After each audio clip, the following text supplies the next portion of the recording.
Tema 7, Indahnya Keragaman di Negeriku.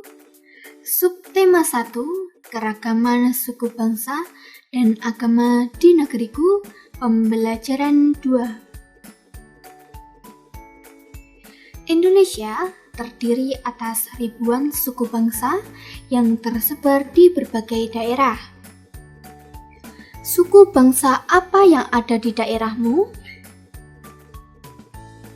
Salah satu suku bangsa di Indonesia adalah suku bangsa Papua. Suku bangsa Papua mayoritas tinggal di Pulau Papua. Salah satu suku besar di Papua adalah suku Asmat. Suku Asmat adalah nama dari sebuah suku terbesar dan paling terkenal di antara sekian banyak suku yang ada di Papua, Indonesia. Salah satu hal yang membuat suku Asmat cukup dikenal adalah hasil ukiran kayu tradisional yang sangat khas. Beberapa ornamen atau motif yang sering digunakan dan menjadi tema utama dalam proses pemahatan patung yang dilakukan oleh penduduk suku Asmat adalah mengambil tema nenek moyang dari suku mereka yang disebut Bis. Namun tak berhenti sampai di situ. Seringkali juga ditemui ornamen atau motif lain yang menyerupai perahu atau wuramon yang mereka percayai sebagai simbol perahu arwah yang membawa nenek moyang mereka ke alam kematian. Bagi penduduk asli suku Asmat, seni ukir kayu lebih merupakan sebuah perwujudan dari cara mereka dalam melakukan ritual untuk mengenang arwah para leluhurnya. Selain itu, Papua juga mempunyai lagu yang terkenal. Salah satu lagu yang terkenal dari Papua adalah Apuse. Lirik lagu Apuse menceritakan kisah perpisahan seseorang dengan kakek dan neneknya. Si cucu ini akan merantau ke negeri seberang. Perhatikan notasi lagu Apuse berikut dan coba dengarkanlah lagunya.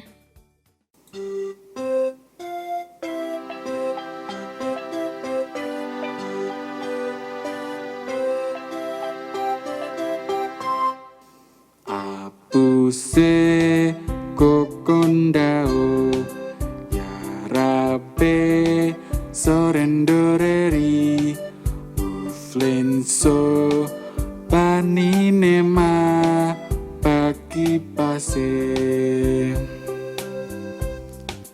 Apuse kokondao yarabe sorendoreri uflenso paninema pagi pase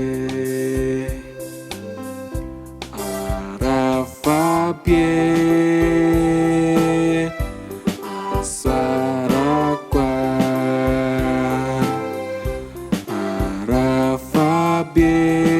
arafabie aswarakwa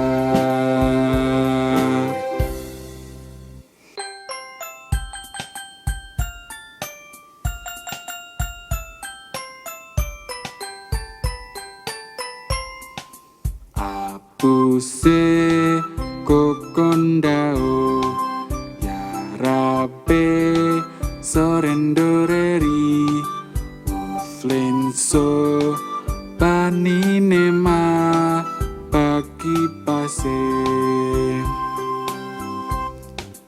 Apuse kokondao yarabe sorendoreri uflenso paninema pagi pase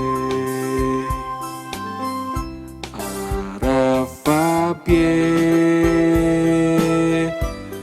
aswarakwa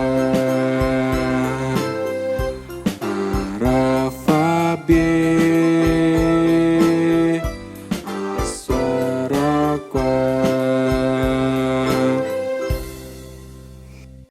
Siti, Edo, Dayu, dan teman-teman menyanyikan lagu Apuse sambil menggerakkan kaki dan tangan.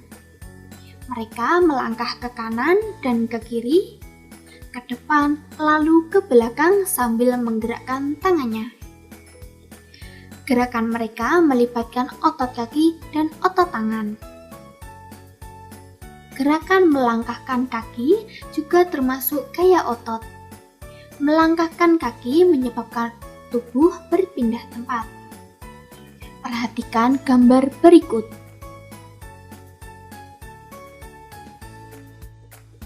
Aktivitas bertukar buku merupakan salah satu contoh pemanfaatan gaya otot.